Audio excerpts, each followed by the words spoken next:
yung pali ay inamagalang.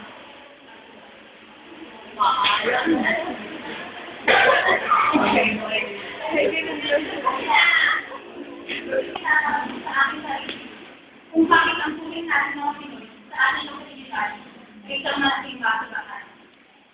Tapos doon, tapos dito, ikang naman sa iyong mga kaya. Mabuti, kung mga tao na kapit lang ang sinasapon natin. Kadalasan, mga klaseng natin mga bagay na di naman makakaya kumagin ang pusa ng kanila.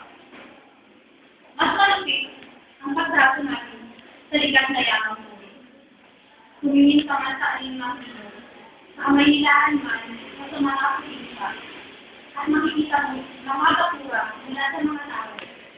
Ang iyang ganito, umaral sa usa na naman sa kanyang kwento. Ibang-iba kasi ang ilog na kanyang kwento. Ay sa kanila. Ang alam ko ay iyong ilog na nanginginig ang pilis na isinasalba sa tumiyang at sa patuloy tayo ng buhay sa ganitong paraan. Nakawala na tayo ng malinis na tubig at lupa na mga ating ay dapat sabihin sa isipan ng bawat bata. Kaya ng pagkain at pagkain. Ito dalawa ang dapat. Kung itutupo natin sa ating mga tulad ng pagkain, minsan, estudyante,